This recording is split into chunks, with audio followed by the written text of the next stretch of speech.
Increasing violence against Dalits in Haryana rarely catches the conscience of the nation and the national media, which is too busy celebrating the newfound good times. However, hardly 2 months ago, the night of 23rd March brought with itself dark times for 4 Dalit girls in Bhagana village of Hisar district in Haryana, less than 200 kilometers from the national capital. These girls, belonging to the oppressed Dhanak community, were brutally raped by a group of men from the dominant Jat community. Despite widespread protests by the Dalits under the banner of Bhagana Kand Sangharsh Samiti, the administration and the political establishment refused to listen to their demands. The protesters have now shifted base to Delhi's Jantar Mantar area.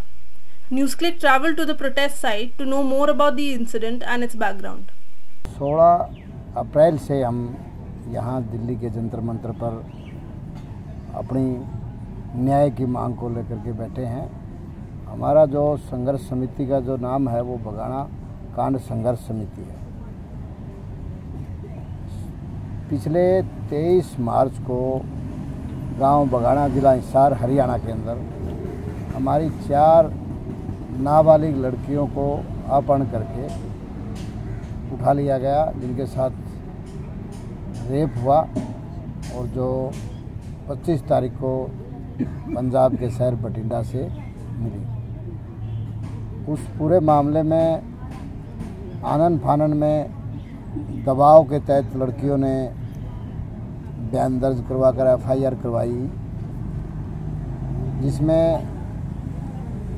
डॉक्टरी report जो है वो काफ़ी दबाव के बाद बच्चियों की गई और उसी हालात में जब लड़कियां बेहोश की हालात में थी, उनको कुछ सुंघा दिया गया था।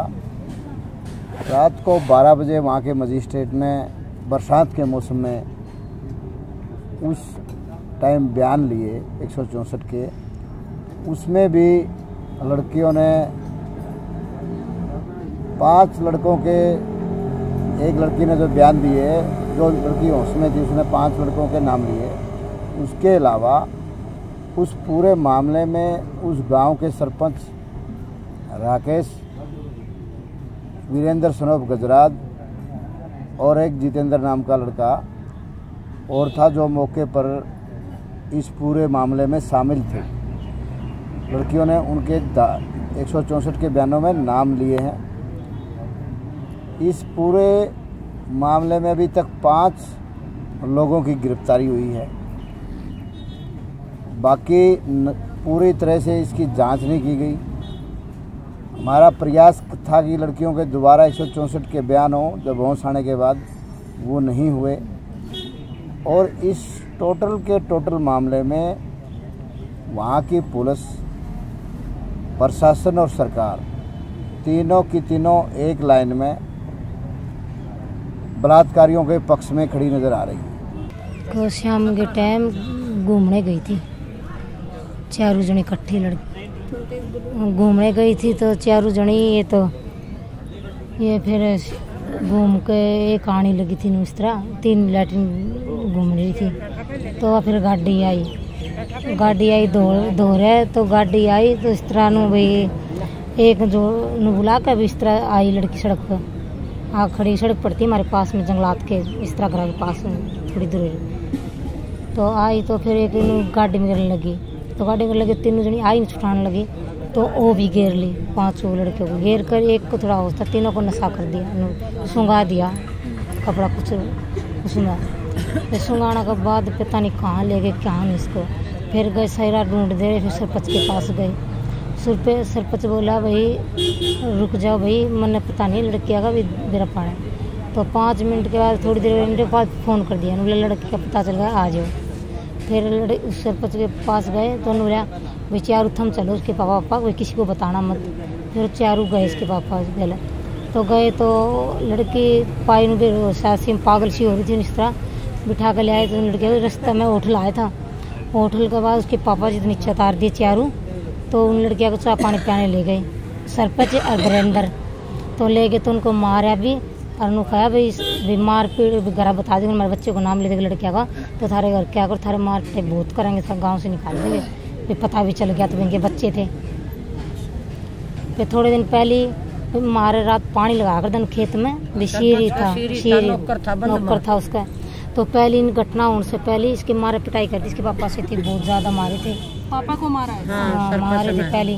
तो दरखास्त दी थी हमको उस समय कचेड़ियाँ भी दी चौकी में, DFC का भी दी थी, कहीं सुनाई हुई ओड़े भी पहली भी। फिर नुए बस दाब दूब दी थी, बात घेर दी थी, बोले भी शायद दाग लगा दूंगा, जिंदगी भर तुम याद रखोगे। फिर बिना बाद लड़की उठा दी थी सरपंच को। लड़की उठाने से पहले मारा पीट गई थी। हाँ, दिन पहले मारी पीट गई थी। 1 महीने पहले मारा था। हाँ। क्यों मारा था? एक बार वो पानी लगा रहा खेत में, जो फसल होती है कणक बोरा की थी, जो पानी लगाओ था। गरीब आदमी है। उसको बोला कि यहाँ से पानी नहीं लेने। नहीं 3 दिन हो गए थे, 3-4 दिन हो गए, नींद थी, दिन रात पानी लगा था। तो सो गया तो सुत्ते साते को मारी थी, क्यों सो गया तो तब धमकी दी थी कि लड़की उठा लूंगा। हाँ, 1 महीने पहले ऐसे बोला था उसको, भाई सा शब्द सिखाऊंगा तारे को, मुंह दिखाने के लायक नहीं रहोगे, ईसा कलंग लगा दूंगा, मुंह दिखाने के लायक नहीं रहोगे। उसकी बिना पाते तो ये काम करे दिया। सरपंच का सारा मैं है इसमें। सरपंच का है? हाँ। उसे के परिवार के लड़के हैं। सरपंच से और वीरेंद्र सिंह सोनम गजराज, ये सब मास्टरमाइंड है। इनको गिरफ्तार करने की पुलिस में क्षमता नहीं है, हरियाणा वाले सरकार में क्षमता नहीं है। वो बल्कि ना साथ देती है कि खुले छोड़ती है, जैसे कुछ भी करो, कुछ गलत काम करके आओ, दलितों के साथ करो, हम उनके साथ हैं। वो डायसीएम ये कहता है, तो कहाँ का इंसाफ? ये बता दो भी, ये इंसाफ कहाँ का है? This is not an isolated incident. Violence against Dalits in Haryana has increased in the last 2 years. Socially backward and economically weak, the Dalits have now begun to assert themselves against the dominance of Jats, challenging the balance of power. इस गांव बगाना का जो मामला है, इससे पहले 21 मई 2012 से पहले उस गांव के खाप पंचायत, गांव की जो कॉमन लैंड होती है, सामूहिक जो ज़मीन है, उस ज़मीन को वो लोग बांट करके कब्जा करना चाहते थे। बांटने का उनका तरीका ये था कि जिस जाट के पास 1 एकड़ ज़मीन है उसको 60 गज मिलेगी, और जिस पे 2 एकड़ ज़मीन है उसको 120 गज मिलेगी। इस तरह पूरी कॉमन लैंड को, सामूहिक ज़मीन को कब्जा कर लिया। और जो दलित पिछड़े जहाँ वो अपने यूज़ के लिए थोड़ी घनी काम कर रहे हैं, जैसे गोबर पाथने का काम ज़्यादा होता है, हमलात की जिसमें पशु वगैरह खड़े हो जाते हैं, उन सभी को उससे बेदखल कर दिया। उस पे हम लोगों ने, बच्चों ने, जो आजकल दलितों के जो बच्चे, हमारे जो परिवार के जो बच्चे हैं वो पढ़ रहे हैं। पहले हमारे पूर्वज जो है वो शिक्षा नहीं लेते थे, अब थोड़ी जो जागृति आई है, तो वो जो पढ़े लिखे बच्चे थे उन्होंने इसके लिए प्रशासन से गुहार लगाई, कई एप्लीकेशनें दी। तो जब प्रशासन ने कोई कार्रवाई नहीं की, फिर हमने वहाँ छोटे मोटे प्रदर्शन वगैरह करे, धरने वगैरह करे। उसके बाद प्रशासन मीडिया में आने से कुछ हरकत में आया, कुछ उनको संदेह हुआ कि ये लोग आगे बढ़ेंगे। हमने प्रशासन को ये सीधे शब्दों में बता दिया था कि आज जो हम जो दलित लोग हैं, अब उस हालात में नहीं जीना चाहते जिस हालात में हम पहले जीते थे। अब हम परिवर्तन करेंगे, हम इनकी बात को नहीं मानेंगे। ये कॉमन लैंड है, ये गांव की सामूहिक है, हम इस पर कब्जा नहीं होने देंगे। जब प्रशासन ने इस बात को दबाव मान करके गांव में मोर्चे की हालात को देखने के लिए गए, तो वो लोग अपने जो एक्टिविटी कर रहे थे, उस ज़मीन को बांट रहे थे, प्रशासन की गाड़ी देख करके वो गांव में भाग गए। वो खाप के आदमी थे, उन्होंने अपनी तौहीन समझी, अपनी बेइज्जती समझी कि जो दलित तुम्हारे बंधुआ मजदूरी करते हैं, तुम्हारे खेतों पर जीवन यापन करते हैं, तुम्हारा गोबर गिर के रोटी खाते हैं तुम्हारे से मांग करके, उनके बच्चों ने हमारे खिलाफ ऐसा अपराध किया है, तो वो उन्होंने बहुत लाल स्केल पर उस पर कार्रवाई करने की कोशिश की और पंचायत करके गांव में हमारा पूर्ण से बहिष्कार कर दिया। और तो पैसे कराया जा रहा है, बच्चे हमारे स्कूल में जा करते, बीच में अड़बाद कराया करते, जो ग्राउंड में खेलने जाते वहाँ पर अड़बाद कराया करते। फिर प्लाटा पर बात आ गई, प्लाटा के इस तरह लड़ाई करे जाते, अभी प्लाट नहीं काटते, ग्राउंड बंद कर दिए। जो धनक समारा के बच्चे नहीं खेलने देवे।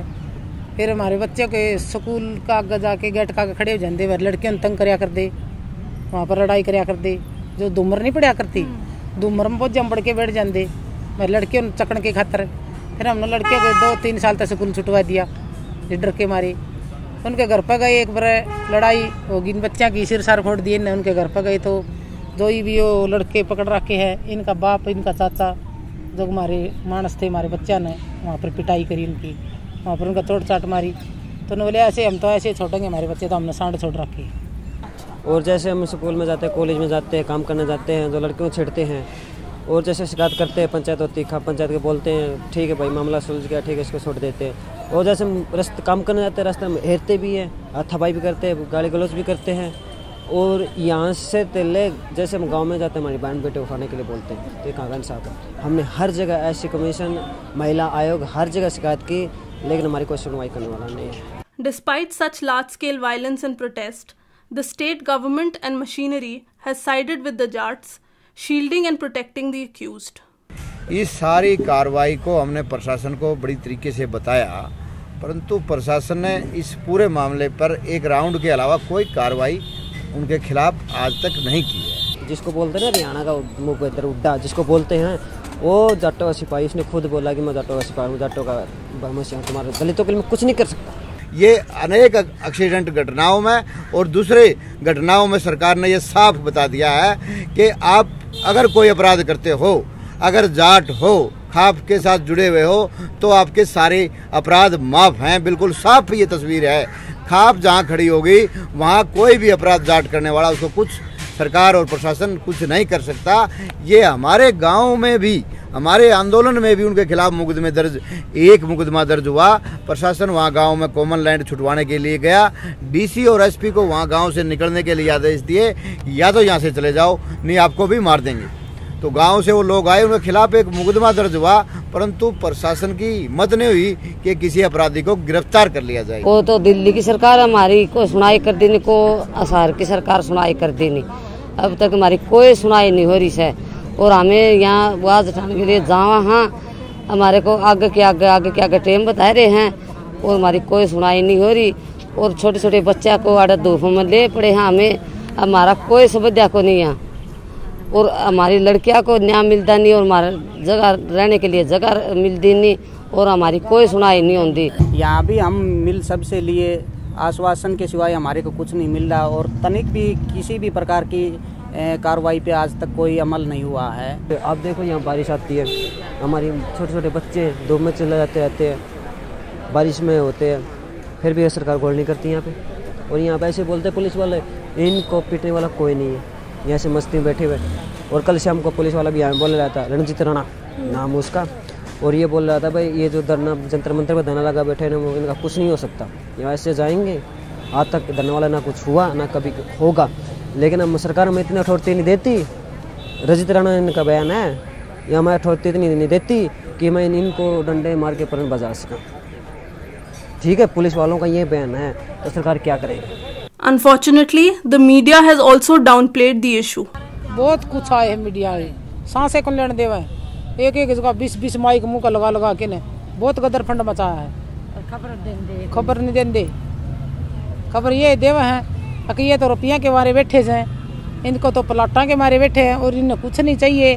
और मीडिया वाले भी, कुछ लोग ऐसे मीडिया वाले खूब आते हैं, दिन में सांस नहीं लेने देते, हमारी बात रिकॉर्ड करते ले जाते, वीडियो बनाते, आगे चलाते नहीं।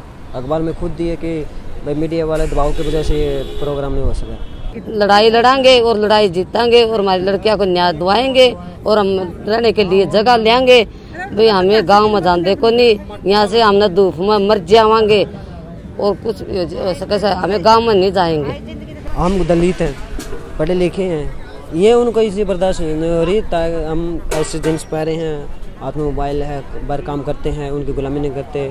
जो हमारे बाप दादा पिछले काफ़ी सालों से, पीढ़ियों से मेरे बाप दादा वहाँ गुलामी करते आ रहे, वो गुलामी पसंद नहीं है। हम आज़ादी की सांस लेना चाहते हैं। इस टोटल मामले में सबसे जो बड़ी भूमिका है वो है ज़मीन की।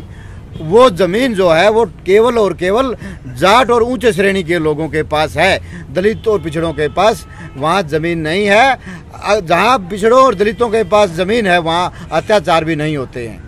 ये हरियाणा की बिल्कुल साफ तस्वीर है। और इस देश में जो सबसे बड़ी दुर्दशा है दलितों की, वो बगैर ज़मीन होना। अगर इन लोगों के पास छोटी मोटी खेती करने के लिए ज़मीन होती तो हमने उनके रोज़ जो है ये प्रताड़ना, ये अत्याचार, ये बलात्कार सहन नहीं करने पड़ते।